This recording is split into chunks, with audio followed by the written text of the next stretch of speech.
मोदी जी ने तो गजब ही कर दिया है। हिस्ट्री रीराइट करने की जगह हिस्ट्री डिलीट करनी शुरू कर दी है और सीधा सीधा मंत्र दे दिया है छात्रों को, न रहेगा बास, न बजेगी बांसुरी, न आप पढ़ेंगे मुगलों के बारे में, ना औरंगजेब पर कोई विवाद होगा, ना अकबर, न ताजमहल, कुछ भी एग्जिस्ट नहीं करता। देखिए यह नई किताब अब मोदी जी के सौजन्य से हम पढ़ेंगे 7वीं की नई किताब जो आई है, और इसमें किस तरह से इतिहास पर डिलीट मारा गया है वह अपने आप में क्लासिक है। कुंभ अभी अभी हुआ 2025 को जनवरी में, वह इंक्लूड है, लेकिन बेचारे मुगल और बेचारी दिल्ली सल्तनत सब 0 बटा सन्नाटा है। अब सवाल है, इसकी वजह से ना शिवाजी यहां है, ना पृथ्वीराज चौहान यहां है। जय शिवाजी का नारा लगाने वाले किस तरह से इतिहास में उनको खोजेंगे, अब यह बड़ा प्रश्न हो जाएगा। क्योंकि अगर मुगल नहीं थे तब शिवाजी लड़े तो किससे लड़े, और अगर औरंगजेब था ही नहीं तो फिर जो बीजेपी की ट्रोल आर्मी है वो किस कमबख्त की कब्र पर जाकर ड्रामा कर रही है। नमस्कार दोस्तों, मैं भाषा और बेबाक भाषा के 2 टूक कार्यक्रम में आपका स्वागत है। आज मेरे साथ चलिए मोदी जी द्वारा, मोदी सरकार द्वारा जो बच्चों को इतिहास पढ़ाया जा रहा है, डिलीट कर करके इतिहास पढ़ाया जा रहा है, उसकी लेटेस्ट वानगी यानी लेटेस्ट एग्जाम्पल लेकर बाजार से यह किताब आपके लिए और अपने लिए खरीद कर आई हूं, ताकि हम समझ सकें कि हमारे बच्चों का, देश के भविष्य का कैसे दिमाग चौपट करने पर यह सरकार उतर आई है। ऐसा वह सरकार करिए जिसके प्रिंसिपल क्लास में गोबर लीपते हैं, लेकिन यहां तो कक्षा 7 के बच्चों के दिमाग पर जिस तरह से डिलीट मारा जा रहा है, जिस तरह से ज्ञान बढ़ाने के बजाय न रहेगा बास, न बजेगी बांसुरी की तर्ज पर सीधे सीधे 7वीं की कक्षा से एनसीईआरटी ने डिलीट मार दिया मुगलों को, दिल्ली सल्तनत को, और इंक्लूड कर दिया ऐसे भारतीय राजवंशों को, और चैप्टर क्लोज कर दिया गुप्त साम्राज्य के पतन के साथ।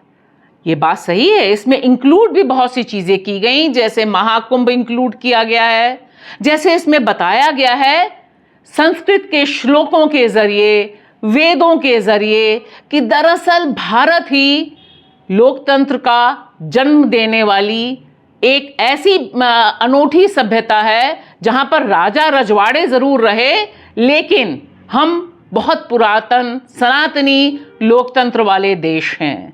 अब बताइए 7वीं के बच्चे पढ़ ही नहीं पाएंगे कि आखिर ये मुगल कौन है, और जब वो देखेंगे कि औरंगजेब पर हंगामा है, अकबर पर हंगामा है, ताजमहल पर हंगामा है, तो उनको कोई कनेक्ट ही नहीं होगा कि ये किस देश की बात हो रही है। अब यह जो किताब है, यह तमाम माता पिता को, तमाम टीचरों को बहुत ध्यान से पढ़नी चाहिए, क्योंकि इसमें जिस तरह से चैप्टर्स डिज़ाइन किए गए हैं, दरअसल वह बता रहे हैं कि 2025 में हम देश के बच्चे को सिर्फ डार्विन से ही दूर नहीं कर रहे। वही डार्विन जिन्होंने बताया था कि इंसान का उत्पत्ति कैसे हुई थी और उसका घटनाक्रम क्या था। दुनिया भर में डार्विन के आधार पर ही विज्ञान पढ़ाया जा रहा है, लेकिन हम तो इतिहास के बारे में अज्ञान पढ़ा रहे हैं, और इसकी जीती जागती मिसाल यह किताब है। इस किताब में कुछ पन्ने हैं जो मैं आपके साथ पलटूंगी।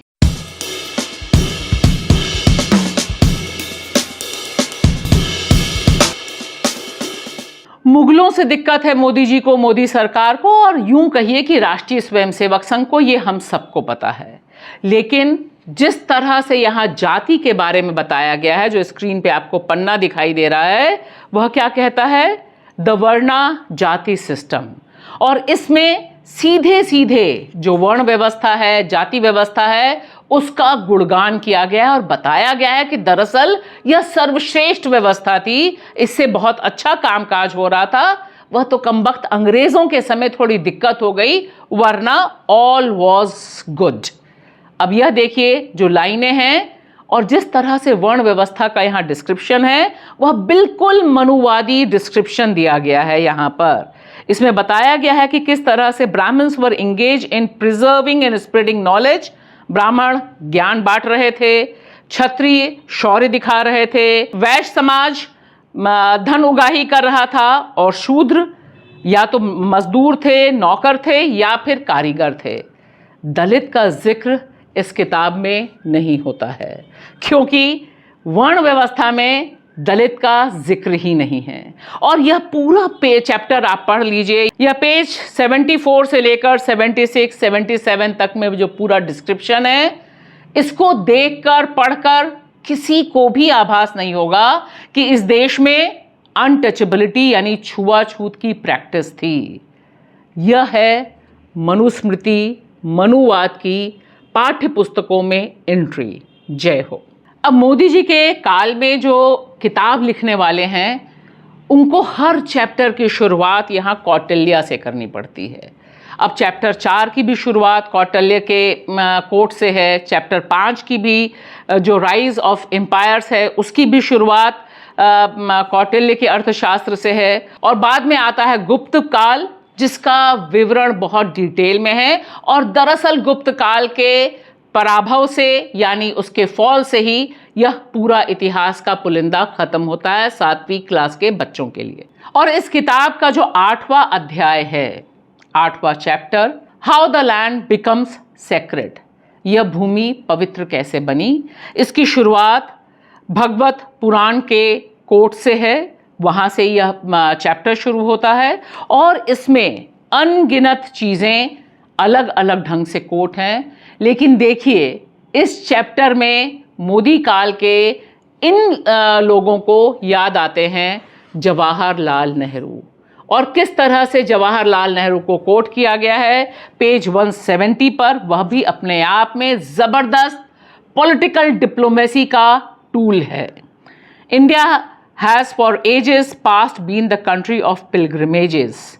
तो यहाँ पर बताया है कि किस तरह से जवाहरलाल नेहरू ने 1961 में जो तीर्थ स्थान है भारत के उसके बारे में कहा था।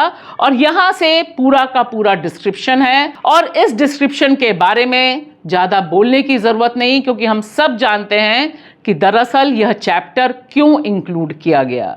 और उसमें becoming aware of sacred geography, यह जो चैप्टर है यह अपने आप में बड़ा ख़तरनाक चैप्टर है। इतिहास के साथ धर्म का तालमेल बहुत पुराना रहा है, लेकिन ज्योग्राफी के साथ यानी भूगोल के अंदर आप किस तरह से चीज़ों को गडमट करते हैं। और यहाँ पर हिंदू धर्म से जुड़ी तमाम जो मिथिक हैं उसे एक तथ्य के रूप में पेश करने की पुरजोर कोशिश की गई है। और बच्चों जो 7वीं के बच्चे हैं उनको बताया गया है कि शक्तिपीठ कैसे बनी है, 12 ज्योतिर्लिंग कैसे हैं। यह सारे डिटेल्स इस किताब के पूरे डिस्क्रिप्शन को बता रहे हैं कि किस मकसद से इस किताब को रीराइट किया गया है। और ज़्यादा दूर जाने की ज़रूरत नहीं है, 176 पेज पर जहाँ मुगल और सारा इतिहास आप डिलीट कर रहे हैं, आप लेकर आते हैं कुंभ को। प्रयागराज कुंभ मेला होस्ट करता है, यह बताया गया है। और साथ ही साथ यह बताया गया है कि कैसे 660 मिलियन लोगों ने यानी 66 करोड़ लोगों ने 2025 के कुंभ महाकुंभ मेले में डुबकी लगाई।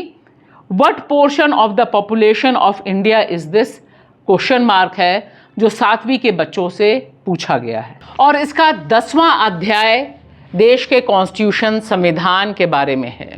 लेकिन यहाँ पर इस पूरे चैप्टर में एक भी कोट अंबेडकर का नहीं है।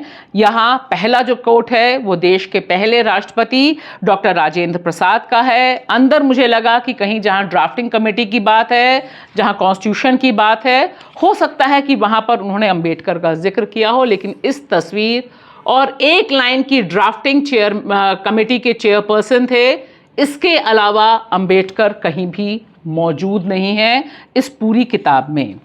और साथ ही साथ यह ध्यान दीजिए कि इसमें अंदर के पेज पे यह जो प्रियम्बल छपा है यानी संविधान की प्रस्तावना छपी है अंदर के पेज में, वह पुरानी छपी है। यानी उसमें सेकुलर और सोशलिस्ट शब्दों का जो अमेंडमेंट किया गया वह यहाँ इंक्लूड नहीं है। हालांकि बगल में डिस्क्रिप्शन है तमाम चीजों के बारे में, उसमें सोशलिस्ट भी है और सेकुलर भी है, और ये अकारण नहीं है। ऐसा बीजेपी और मोदी सरकार सदन के भीतर भी कर चुकी है। जब उसने संविधान की प्रस्तावना को डिस्ट्रीब्यूट किया था, वह पुरानी प्रस्तावना थी। दरअसल यह किताब, इस किताब पे जो हंगामा है, जो विपक्ष ने इस पर निशाना साधा है, और मशहूर इतिहासकार इरफान हबीब ने जो कहा है, वह बहुत इंपॉर्टेंट है। इतिहास का ज्ञान ना होना कोई गलत बात नहीं है, लेकिन इतिहास का गलत ज्ञान होना पूरी पीढ़ियों को चौपट करने के लिए काफ़ी है। तो दरअसल देश के भविष्य को चौपट करने के लिए इस तरह से जो हमारे इतिहास में डिलीट मार रहे हैं, जो डिलीट रणनीति अपनाई जा रही है, यानी नाम हटाओ, कार्यकाल हटाओ, काल हटाओ, वह बहुत खतरनाक है। बच्चे अज्ञानी बनाने की साजिश रची जा रही है। शुक्रिया।